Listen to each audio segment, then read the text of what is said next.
Les Thierry en direct du Monte Carlo Country Club. Ouais, Thierry, on est sur tes terres là ici. Thierry, là j'ai des frissons. Hein. On est où? On va passer un super week-end. Oui, Monaco face au Maroc en Coupe Davis, groupe 2.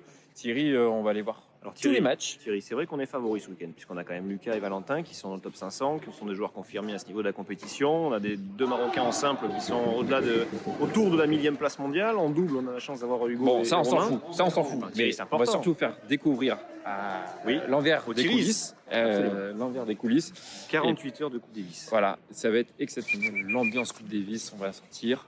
Rendez-vous tout au long du week-end, les Thierry. Rendez-vous au premier virage.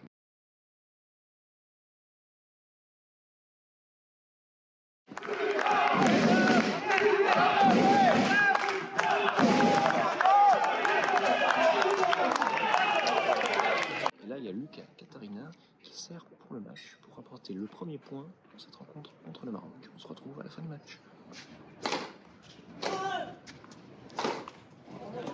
Du beau monde en principauté.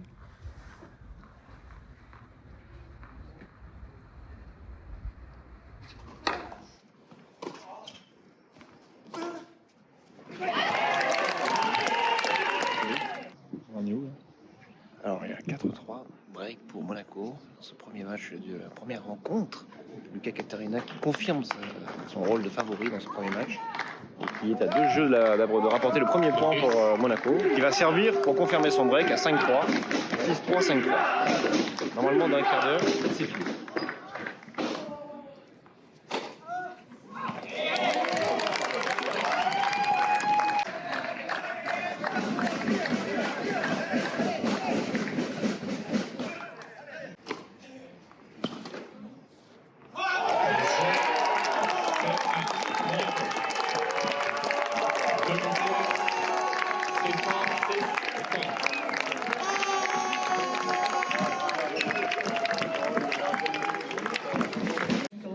Thierry, victoire de Lucas Catarina dans ce coup d'envoi de cette rencontre de Coupe Davis. Et ouais, effectivement, Lucas qui était favori pour cette rencontre, hein, parce que bon, top 500 depuis un moment, il a affronté. Il est là, Lucas, il est là, on le voit. Ouais, Il vient juste de gagner. Un joueur marocain qui est dans le top 1000, mais bon, qui a un peu des difficultés sur cette surface, sur la terre battue. Je pense que c'est plus un joueur de dur. Donc non, un match maîtrisé, de main de maître. On peut voir Lucas derrière, effectivement. On va voir ce que fait Valentin dans ce deuxième match. Mais bon, on est favori de toute façon sur les simples, on est favori sur le double. Il faut espérer que ce week-end va bien se conclure. Eh ben, écoute, le prochain match désormais dans quelques minutes. Valentin Vachereau. Allez, à tout de suite. Il est tiré en direct après cette victoire de Lucas Catarina. 3-6-4. Oui, c'est ça. Une victoire éclatante de Lucas, qu'on avait déjà reçu d'ailleurs dans l'émission. Et là, on est venu ce week-end pour filmer cette Coupe Davis à Monaco. C'est un événement incroyable, dans un cadre incroyable au Monte Carlo Country Club. Donc Lucas, effectivement, tu as gagné 3 et 4 ce premier match. Quels sont un peu tes... Tu sors à peine du terrain, donc à chaud. Ouais. Qu'est-ce que tu vas penser de ce match? Je suis content, soulagé aussi. C'était important de bien commencer cette rencontre, de mettre l'équipe à 1-0. Donc voilà, je me sentais un peu favori sur le papier, donc j'avais vraiment à cœur de gagner ce match. Donc voilà, très content. C'est vrai, et puis on a quand même une histoire à Monaco avec la Coupe Davis, parce que là, vous y aviez joué en 2015, c'est marocain, il me semble. Oui, je sais que mes anciens coéquipiers les ont joués pas mal de fois. C'était pas les mêmes joueurs, mais oui, le Maroc et Monaco se sont joués pas mal de fois. Bon, on va te laisser récupérer. Bravo. Merci. On se retrouve demain, du coup. Ouais, on a eu un super match de Lucas en début, et là, il y a Valentin qui commence derrière nous. C'est ce qui pense de ce match, justement. Le match de Lucas, je suis très content parce qu'il a répondu physiquement présent. L'adversaire est un adversaire qui joue un peu comme les filles, c'est-à-dire joue très vite avec des coups très rapides et avec un rythme très élevé.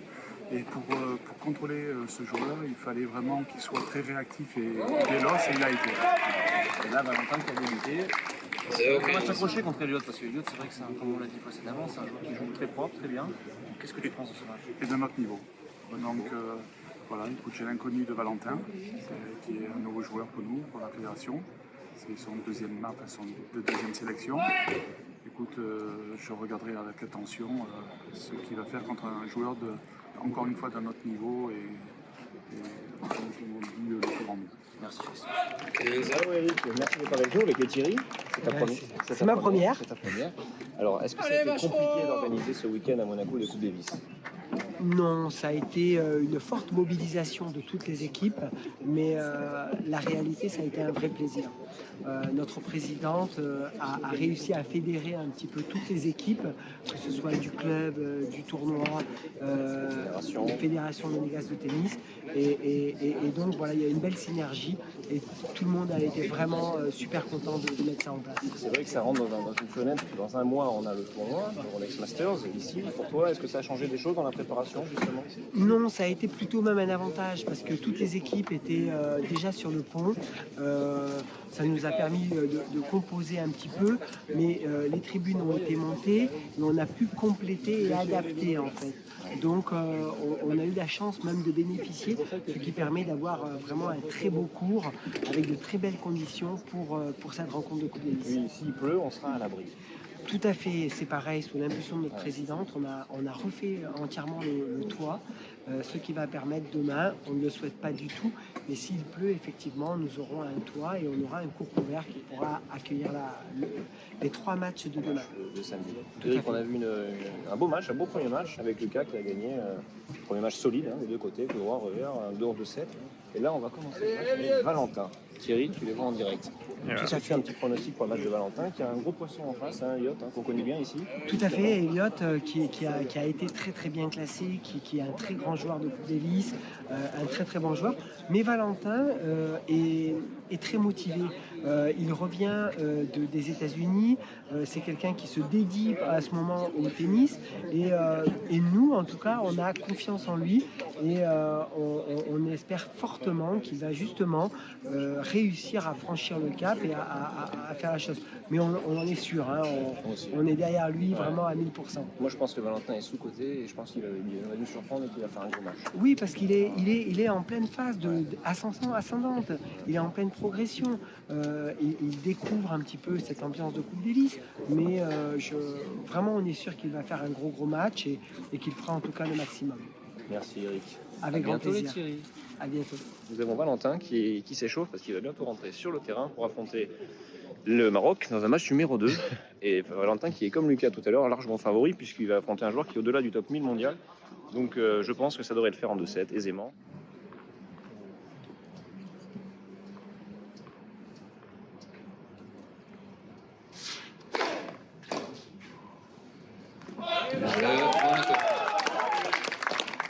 Les Thierry, regardez qui on vient de trouver dans la tribune.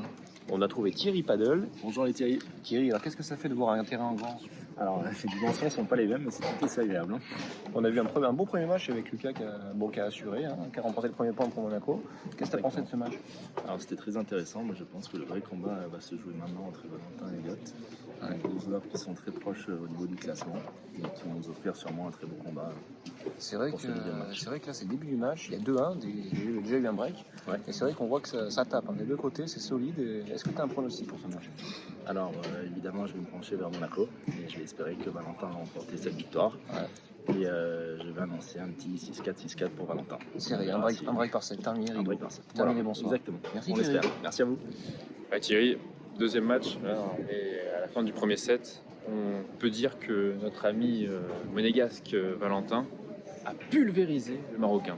Thierry Valentin, il a fait un premier set exceptionnel. Alors c'est vrai qu'on Benchetri ou pâquerette. comme l'ont dit nos précédents invités, c'était un match qui promettait. Bon, c'est pas fini, c'est qu'un premier set, mais on a vu un premier set où Valentin 6-1. 6-2. Où Valentin a été au-dessus du début à la fin. Franchement solide, agressif, il n'a pas donné de points faciles. Donc on va voir dans ce deuxième set, mais pour l'instant c'est un cavalier seul de Valentin.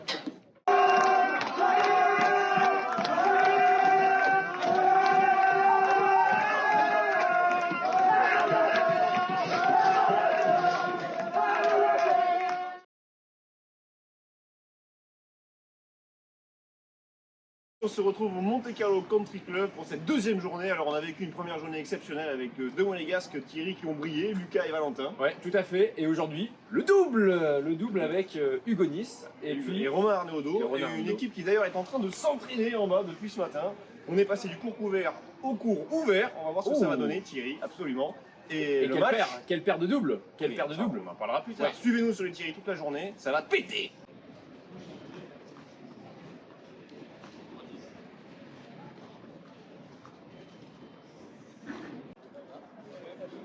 Je devrais faire des photos.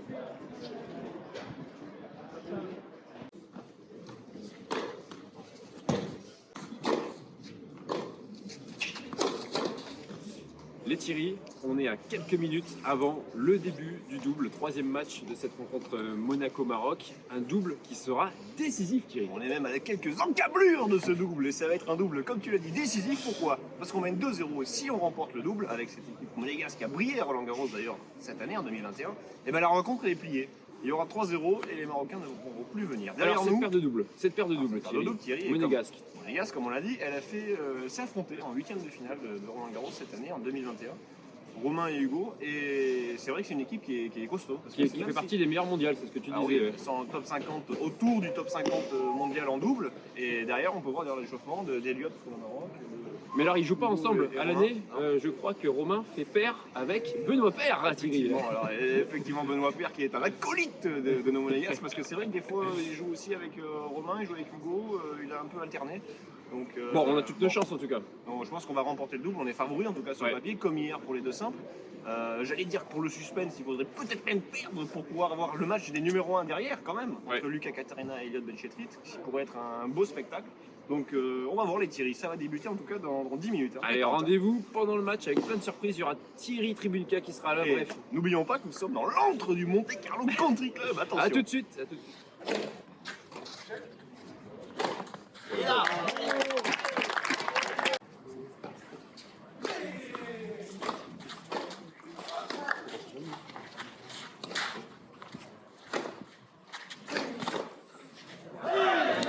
Les Thierry, on est à la fin de ce premier set. Victoire de Monaco sur ce premier set. On va commencer le deuxième. On est dans les tribunes. On a retrouvé la Thierry Tribunka. C'est pas la Tribunka, mais c'est une tribune. Thierry, des impressions. Je m'y retrouve. Ça va faire vite parce que le match va bientôt reprendre. Effectivement, comme Thierry Vélo l'a dit, sa premier set c'était une boucherie, les amis. Hein. C'était Domination sans partage. les Monégasques sont incroyables. Donc effectivement 6-1. Après, attention parce qu'en double ça peut tourner très vite. Ça peut tourner à l'orage aussi. C'est vrai qu'on a un deuxième joueur, un ami, deuxième joueur en vert qui est un peu en dessous dans ce double. On a surtout Hugo et Romain qui sont incroyables, un gros niveau. Leur niveau de Roland Garros. Il y a d'ambiance comme vous pouvez l'entendre. Allez, c'est parti pour le deuxième set. Allez, A plus les Thierry.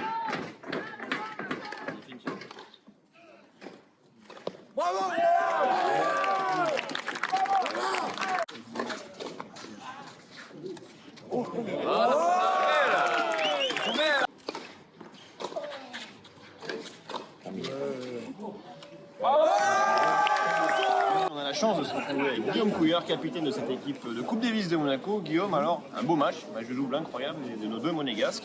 Qu'est-ce que tu en as pensé toi sur le banc?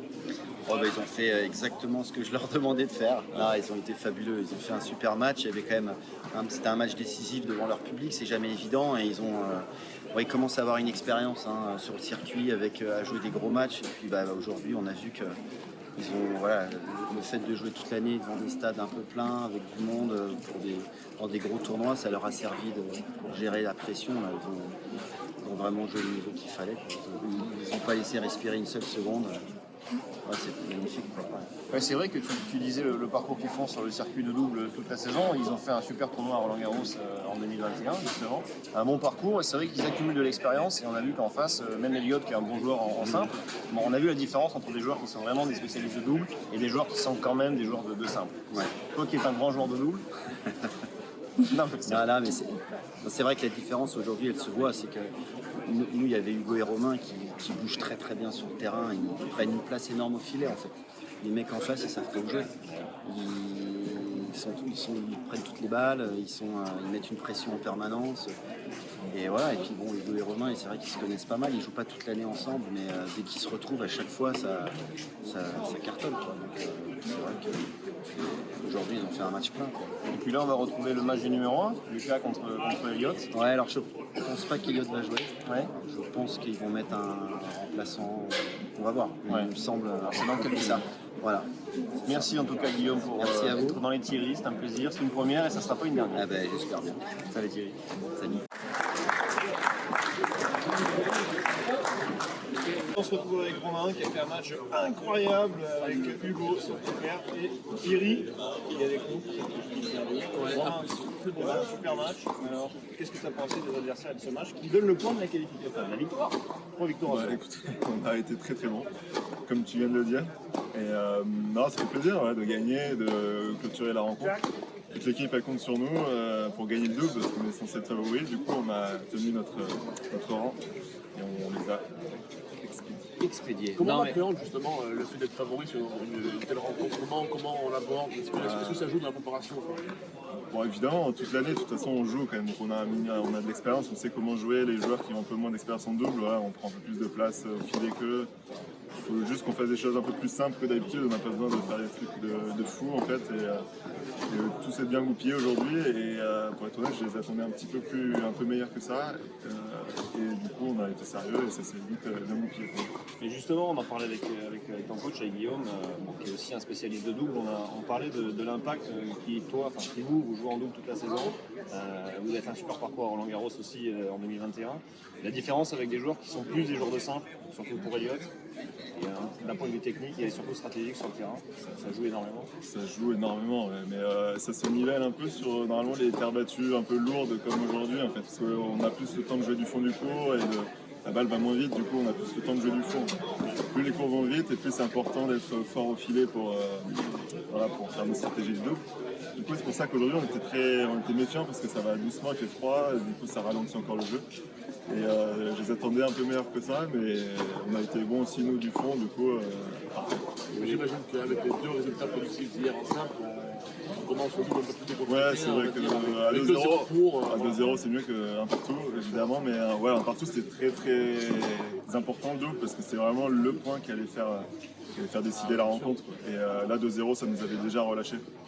On va conclure sur ta saison. Quelles sont tes ambitions justement toi perso pour cette saison 2022?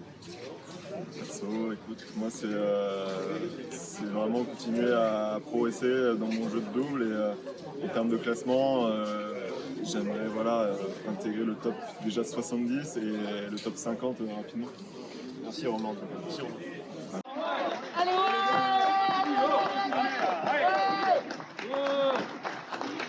Les Thierry, petit débrief. Après ce fabuleux week-end de Coupe Davis, la délégation monégasque s'est imposée 4-0 sur 4 victoires sur leurs 4 matchs. On a écrasé les Marocains. Alors, Ouais. je pense qu'ils doivent regretter d'avoir accepté de jouer à Monaco parce qu'il Ouais. y a une ambiance incroyable dans ce week-end de Coupe Davis en principauté au Country Club. Thierry, toi c'était ton deuxième week-end de Coupe Davis. Qu'est-ce que tu en as pensé? Eh ben écoute, on avait vécu la finale de la Coupe Davis ensemble il y a quelques années. Là c'était un match plus modeste, match de groupe 2. Oui, c'est vrai. Finalement, on va dire la deuxième division de Tunis. Et pour autant, ça fait quand même plaisir de retrouver une ambiance, une ferveur nationale. Et puis surtout, on a vu quand même du beau jeu. Et c'est quand même sympa. Vivement le prochain tour qui aura lieu au mois de septembre. C'est ce que j'allais dire, tout à fait. On se retrouvera d'ailleurs au mois de septembre pour la phase de groupe. Si on est invité. Du groupe mondial 2 où la principauté aura fort à faire face à des équipes des nations de gros niveau. Et Thierry, on vous embrasse. Et on se retrouve très vite dans nos émissions. N'oubliez pas ce soir. Ça va se savoir. Bonsoir.